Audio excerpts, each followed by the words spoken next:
Shalom Bethlehem, bagaimana kabar kalian? Sebelum kita akan bersama-sama beribadah pada pagi hari ini, saya akan bacakan firman Tuhan yang diambil dari Matius pasal yang keempat ayat yang ke-10. Maka berkatalah Yesus kepadanya, "Enyalah iblis, sebab ada tertulis, engkau harus menyembah Tuhan Allahmu dan hanya kepada Dia sajalah engkau berbakti."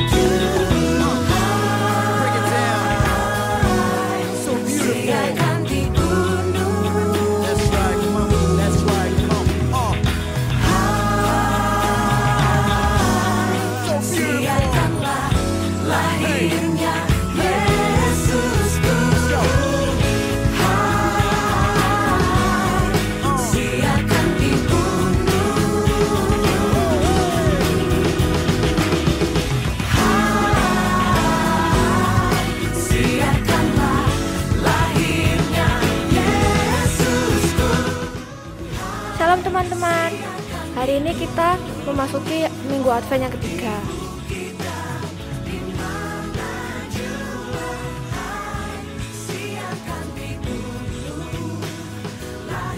Minggu Advent yang ketiga ini biasanya ditandai dengan 2 batang lilin ungu dan 1 batang lilin merah muda. Minggu ketiga ini mengingatkan kita tentang sukacita. Kita bersama-sama bergembira untuk menyambut kelahiran Yesus Juru Selamat kita. Seperti ada tertulis dalam Injil Lukas 2 ayat 10. Lalu kata malaikat itu kepada mereka, "Jangan takut, sebab sesungguhnya aku memberitakan kepadamu kesukaan yang besar untuk seluruh bangsa." Salam semuanya, selamat datang kembali ke ibadah Westline pada minggu ini. Teman-teman, kita bersyukur kita sudah memasuki bulan Desember, bulan di mana kita merayakan hari lahirnya Tuhan Yesus Kristus ke dunia untuk membawa keselamatan. Ini adalah the best news for us and for the world. Yes, Dia adalah kabar keselamatan dan Dia adalah sukacita kita. Mari kita sembah Dia yang layak menerima pujian dan penyembahan. Joy to the world!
Yesus adalah penjelmaan Allah yang rela turun ke dunia yang rusak dan berdosa demi menyelamatkan kita. Namun kita sering lupa akan pengorbanannya ini, sehingga kita masih dengan mudah berbuat dosa.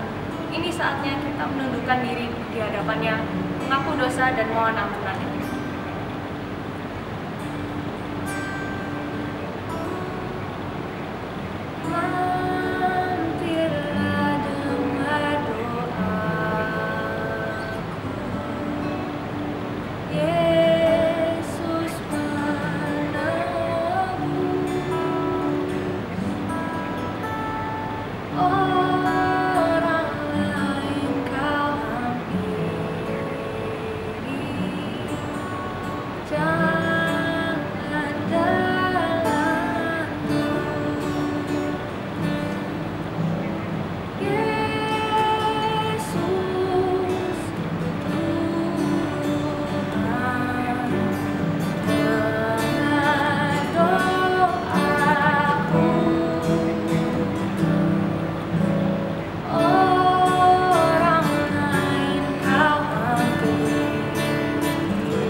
Tuhan Yesus, sekarang kita datang kepadamu untuk menghapus semua dosa-dosa kita.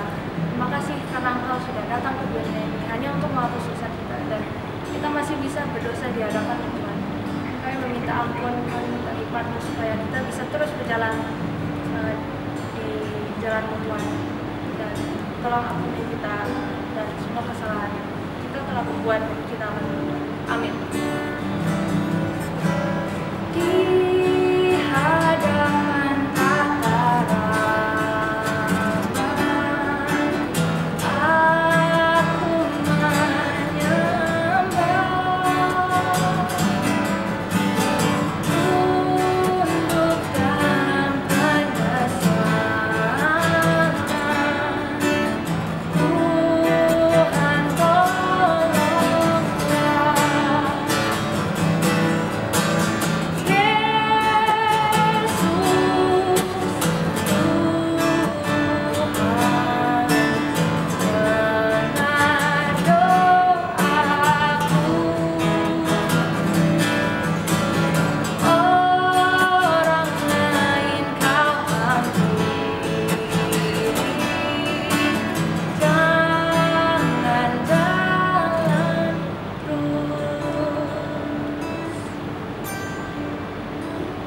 teman-teman, Tuhan berjanji untuk mengampuni dosa kita saat kita mohon pengampunannya. Dan inilah berita baik tentang pengampunan dosa bagi kita. Kisah Para Rasul 5 ayat 31. Dialah yang telah ditinggikan oleh Allah sendiri dengan tangan kanannya menjadi pemimpin dan juru selamat, supaya Israel dapat bertobat dan menerima pengampunan dosa. Dan inilah petunjuk hidup baru buat kita yang sudah menerima anugerah, supaya kita juga menyampaikan the best news ini kepada teman-teman kita, keluarga kita, dan orang-orang di sekitar. Yesaya 61 ayat 1. Roh Tuhan Allah ada padaku, oleh karena Tuhan telah mengurapi aku. Dia telah mengutus aku untuk menyampaikan kabar baik kepada orang-orang sengsara dan merawat orang-orang yang remuk hati, untuk memberikan pembebasan kepada orang-orang lawanan dan kepada orang-orang yang terkurung kelepasan dari penjara.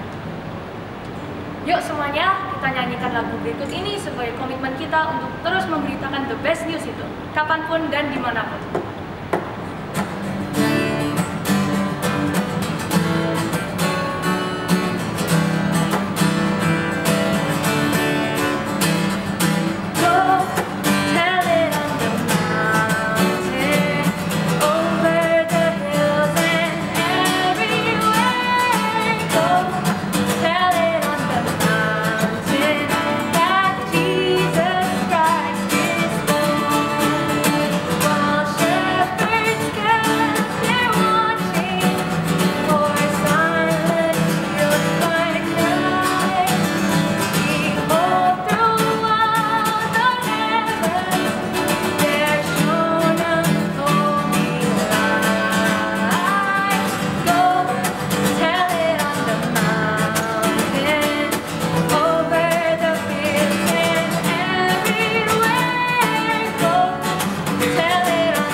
Shalom, hari ini kita akan mendengar suatu berita yang luar biasa.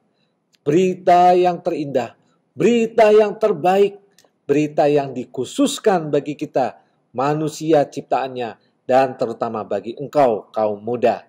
Mari kita belajar dari firman Tuhan yang diambil dari Lukas 4 ayat 18 sampai 21. Tapi sebelumnya mari kita berdoa. Tuhan Yesus, biarlah Allah Roh Kudus menguasai hati dan pikiran kami. Dan biarlah apa yang kami dengar itu sungguh menghibur, menguatkan kami. Sehingga kami percaya bahwa Tuhan, firman Tuhan adalah benar. Firman Tuhan meneguhkan kami. Firman Tuhan menjadi pedoman hidup kami. Sehingga hidup kami sesuai dengan kehendak Tuhan. Berkati hamba untuk menyampaikan firman Tuhan. Tuhan pakai hamba. Tuhanlah yang berbicara. Biarlah firman Tuhan berbicara secara pribadi kepada kami semua yang mendengarkan firman Tuhan hari ini. Terima kasih Bapa. Di dalam nama Yesus, Allah Roh Kudus menguasai hati, menguasai ruangan di mana kami berada. Dan biarlah semuanya itu Tuhan tutup bungkus dengan kuasa darah Yesus sehingga kami konsentrasi kepada Tuhan Yesus. Terima kasih Bapa. Dalam nama Yesus kami berdoa. Amin. Mari kita membaca Lukas 4 ayat 18 sampai 21. Roh Tuhan ada padaku, oleh sebab Ia telah mengurapi aku untuk menyampaikan kabar baik kepada orang-orang miskin.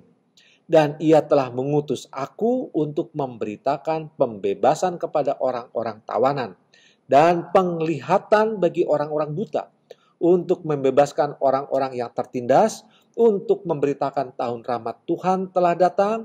Kemudian Ia menutup kitab itu dan memberikannya kembali kepada pejabat, lalu duduk. Dan mata semua orang dalam rumah ibadat itu tertuju kepadanya, tertuju kepada Tuhan Yesus. Lalu Ia memulai mengajar mereka, katanya, pada hari ini, genaplah nas ini sewaktu kamu mendengarnya. Berbahagialah orang yang percaya dengan firman Tuhan dan melakukannya dalam kehidupan sehari-hari. Tuhan Yesus membacakan firman Tuhan ini di rumah ibadat di kota di mana Dia dibesarkan, yaitu di kota Nazaret. Ingat ya, Tuhan Yesus lahir di kota Bethlehem. Tetapi Dia dibesarkan di kota Nazaret, kota asal dari Maria, ibunya. Di sana Dia dibesarkan dan pada saatnya Dia masuk rumah ibadat dan Dia membacakan firman Tuhan. Dan firman Tuhan ini terambil dari Yesaya pasal 61 ayat 1. Kira-kira 700 tahun sebelum Tuhan Yesus lahir, bahwa ada nubuat, ada berita sukacita untuk orang-orang yang tertindas, untuk orang-orang yang tertawan, untuk orang-orang yang mengalami kesusahan. Dan pada hari ini, kata Tuhan Yesus, pada hari ini genaplah nas ini sewaktu kamu mendengarnya. Inilah berita yang terbaik. Pada hari ini genaplah nas ini sewaktu kamu mendengarnya. Jadi berita terbaiknya apa saudara-saudara? Yaitu Yesus sendiri. Karena Yesuslah yang dinubuatkan menjadi penggenapan bagi kabar baik yang sudah ditulis 700 tahun sebelum Tuhan Yesus lahir, ya. Jadi kabar baiknya lah Tuhan Yesus sendiri yang berbicara kepada jemaat di Nazaret, di rumah ibadat, pada hari ini genaplah nas ini sewaktu kamu mendengarnya. Seharusnya ya, mereka yang mendengarnya itu bersuka cita, bersorak-sorak, karena ternyata apa yang mereka dengar, apa yang mereka baca sekarang sudah digenapi. Tetapi kenyataannya mereka menolak Tuhan Yesus. Ya, mereka tidak percaya bahwa penggenapan ini ada dalam diri Tuhan Yesus. Mereka berkata, bukankah ini anak tukang kayu? Bukankah ini orang sederhana saja? Bukankah saudara-saudaranya, maksudnya saudara-saudara Tuhan Yesus, ada sekitar kita, ya biasa-biasa saja. Gitu ya. Kenapa orang ini berani berkata bahwa hari ini genaplah nas ini sewaktu kamu mendengarnya? Mereka tidak menerima berita yang terbaik, yaitu Tuhan Yesus sendiri. Mereka senang mendengarkan berita-berita yang lain, ya, berita firman Tuhan. Mereka senang, beritanya sangat indah. Tetapi mereka tidak menerima berita yang terbaik, yaitu Tuhan Yesus sendiri. Ini sebagaimana yang dialami oleh orang-orang zaman sekarang. Banyak orang suka berkat Tuhan, yes. Banyak orang suka Anugerah Tuhan, ya anugerah Tuhan, yes. Tetapi pada saat mereka ditantang untuk terima Yesus sebagai Tuhan dan Juru Selamat, mereka masih ragu-ragu.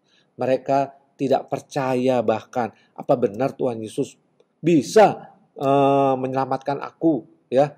Berkatnya aku terima, tetapi kalau terima Yesus, wah nanti dulu. Padahal saudara-saudara, Yesus adalah sumber berkat.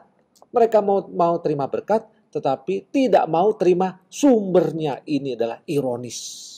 Ini adalah fatal, saudara-saudara, seperti orang-orang di kota Nazaret itu. Ya, fatal. Mereka senang mendengar berita baik, tetapi berita yang terbaik mereka tidak terima. Ya, coba perhatikan, siapakah itu Yesus ya? Nah, ini dia. The best news, berita yang terbaik adalah Yesus Kristus. Yesus itu bahasa Yunani. Ya, artinya juru selamat. Bahasa Ibrani-nya adalah Yosua. Nah, artinya sama, juru selamat. Kristus itu bahasa Yunani, artinya yang diurapi. Bahasa Ibrani-nya Mesias, sama, yang diurapi, yang dikhususkan untuk melakukan tugas tertentu. Yesus dikhususkan untuk melakukan tugas tertentu, yaitu menjadi juru selamat umat manusia, termasuk kalian, termasuk anak-anak muda. Yesus menyelamatkan ya seluruh ciptaannya, saudara-saudara. Yesus itu adalah juru selamat dunia. Itulah berita yang terbaik. The best news is Jesus Christ. Ya, baik. Siapakah Yesus itu? Satu, Yesus adalah Allah yang menjadi manusia. Banyak orang di sini tidak mau menerima Yesus sebagai Tuhan dan Juru Selamat. Karena apa? Bagaimana mungkin Allah menjadi manusia? Bagaimana mungkin Allah yang suci itu menjadi manusia yang berdosa? Ini jadi masalah, saudara-saudara, bagi orang yang tidak tahu tentang kuasa Allah, bagi orang yang meragukan kuasa Allah. Yang tidak mungkin adalah manusia menjadi Allah. Itulah yang dilakukan oleh Adam dan Hawa. Pada saat mereka ingin seperti Allah, mereka berdosa. Karena nggak mungkin. Tetapi Allah menjadi manusia itu sangat mungkin, saudara-saudara. Manusia yang berdosa? Tidak. Karena Yesus bukan benihnya Yusuf dan Maria. Yesus dikandung dari Roh Kudus. Sehingga dia bukan manusia yang berdosa. Dia seperti Adam dulu yang sebelum jatuh dalam dosa. Oleh karena itu Yesus disebut manusia kedua atau Adam kedua. Adam pertama diciptakan tidak dalam dosa tetapi jatuh dalam dosa. Yesus juga datang ke dunia tidak di dalam dosa, ya, tidak berdosa, tetapi Yesus tidak seperti Adam. Dia taat sampai mati. Dalam kemanusiaannya dia tidak pernah berdosa sehingga dia menjadi orang yang berkenan kepada Allah, ya. Bahkan dia taat sampai mati. Sampai mati pun dia tidak berdosa. Ingat, yang mati adalah kemanusiaan Yesus. Ya, bukan keilahiannya. Keilahian Yesus tidak akan pernah mati. Allah Tritunggal tidak ada yang pernah mati, saudara-saudara. Tapi yang mati adalah kemanusiaan Yesus Kristus. Dan walaupun dia mati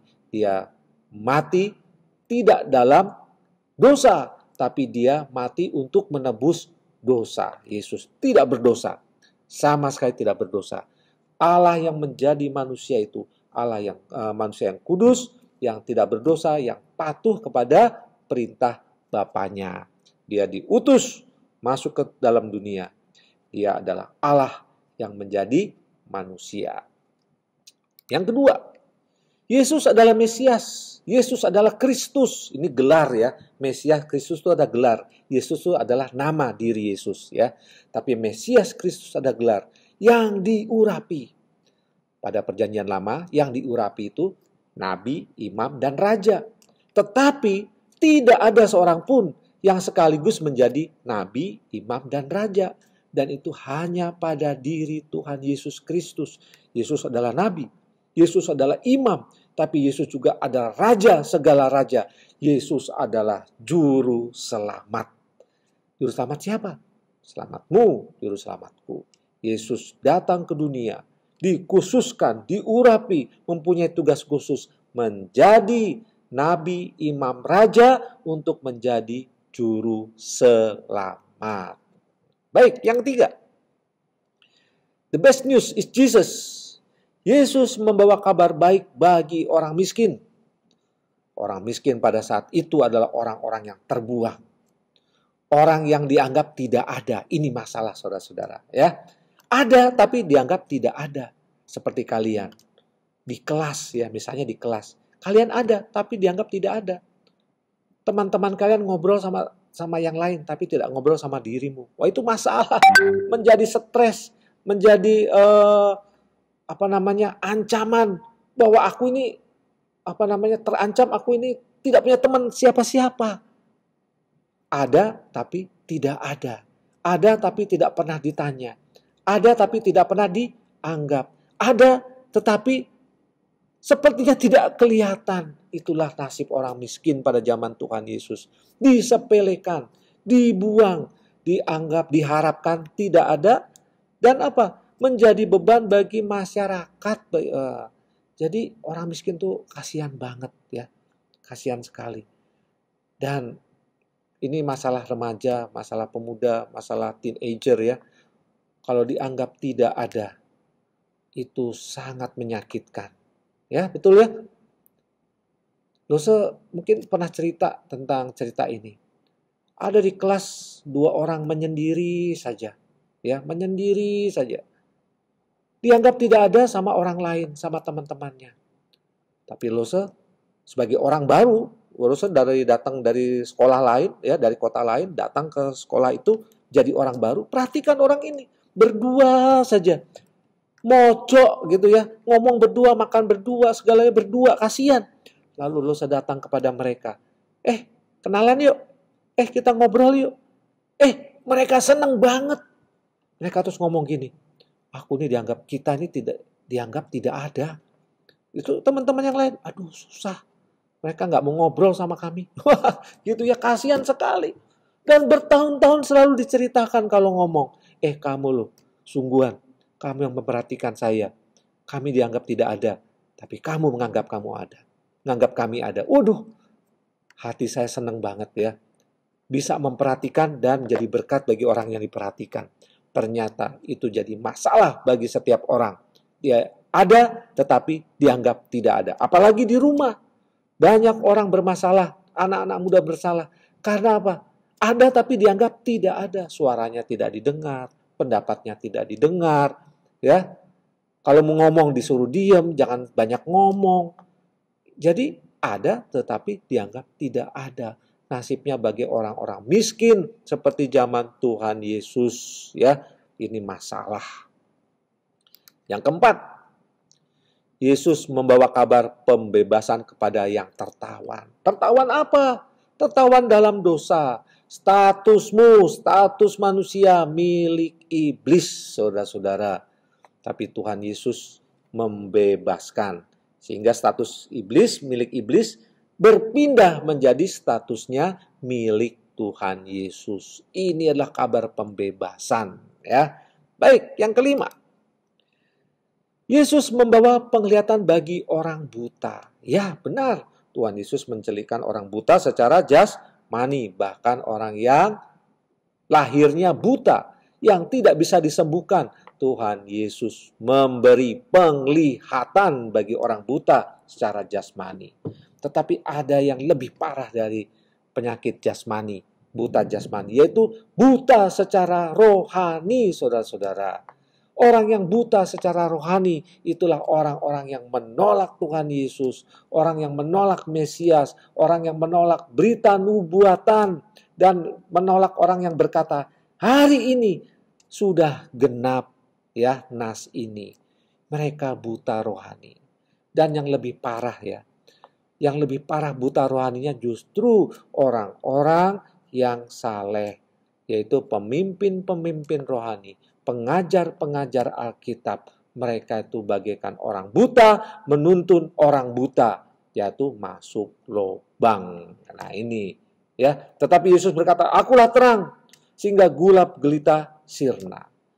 Akulah jalan, sehingga sudah ada terang, maka jalannya bisa benar. Ya, orang buta jalannya semua salah, semua berbahaya, akan masuk lubang, akan masuk jurang dan binasa. Tetapi Yesus berkata, akulah terang, akulah jalan, akulah kehidupan. Baik, yang keenam. Yesus membebaskan yang tertindas. Yang tertindas itu berarti apa? Tidak punya daya, tidak punya energi, tidak punya sumber kekuatan, ya, tidak punya kemampuan untuk melawan. Melawan siapa? Kuasa iblis. Roh Kudus memberikan kuasa kepadamu, kepada orang-orang yang percaya pada Yesus Kristus untuk mengalahkan kuasa iblis. Ya, kita ini tertindas di dalam dosa, tertindas di dalam kuasa iblis, tetapi Roh Kudus membuat kita punya kekuatan. Roh Kudus memampukan kita mengalahkan kuasa iblis. Nah, yang ketujuh, yang terakhir ya, Yesus memberitakan tahun rahmat. Tahun rahmat ini bukan hanya pada waktu Tuhan Yesus ngomong atau pada tahun Tuhan Yesus hidup, bukan. Tahun ini adalah suatu masa di mana Tuhan berkenan, di mana Tuhan mau memberikan anugerahnya kepada orang-orang yang percaya kepadanya. Adalah tahun pembebasan. Tahun pembebasan dari dosa, dari belenggu, dari penindasan, dari segala penyakit, dari segala kebutaan rohani, dari segala kemiskinan, di mana engkau ditindas terus, merasa terbuang, tidak diindahkan, tidak dianggap. Nah, Tuhan memberikan tahun pembebasan. Ya, tantangannya apa? Waktu yang sekarang ini tidak akan berulang. Ya, ada masanya berhenti, ada masanya selesai. Ya, ini yang dinamakan kairos. Kairos itu adalah waktu yang tidak akan berulang. Jangan tunggu hari esok. Ya, kita nggak tahu masanya kapan selesai. Hari esok itu belum tentu ada. Mungkin sekarang ini, ya, kita terakhir ketemu. Siapa tahu, nggak tahu. Kairos adalah kesempatan yang tidak akan berulang tantangannya. Hari ini juga terimalah Yesus sebagai Tuhan dan Juru Selamatmu. Jika engkau belum menerima Dia dengan sungguh-sungguh, terimalah Yesus sebagai Tuhan dan Juru Selamatmu secara sungguh-sungguh. Bila engkau masih ragu-ragu, hari ini jangan ragu-ragu. Terimalah Yesus sebagai Tuhan dan Juru Selamatmu. Hari ini tidak akan berulang. Hari esok belum tentu ada, belum tentu terbit matahari, belum tentu kita bisa bernafas lagi hari ini. Kairos, suatu kesempatan yang engkau harus gunakan sebaik-baiknya. Ingat ya, waktu-waktu ini adalah jahat. Hari-hari ini adalah jahat, kata firman Tuhan. Jadi hari ini tentukan. Terima Yesus sebagai Tuhan dan Juru Selamat. Ya, itulah the best news. Yesus is the best news. Yang membawa kabar sukacita. Di dalam Yesus ada kabar sukacita, ada berita pembebasan, ada berita sukacita. Dia akan menjadi juru selamat bagi setiap orang percaya. Nah, kesimpulannya apa sih sebetulnya? The best news, yaitu di dalam diri Tuhan Yesus, itu ada pengharapan. Orang yang tidak memiliki pengharapan, sesungguhnya dia sudah mati, saudara-saudara. Barusan saya melayani orang yang di dalam penjara, ya. Dan saya sangat bersuka cita. Karena apa? Pada saat melayani di penjara itu ada berita. Hari ini ada orang yang dibebaskan dari penjara. Bayangkan, dia di dalam penjara tuh lama gitu ya. Tetapi karena dia tetap memiliki pengharapan, maka dia menantikan hari pembebasan itu dengan apa? Dengan penuh semangat.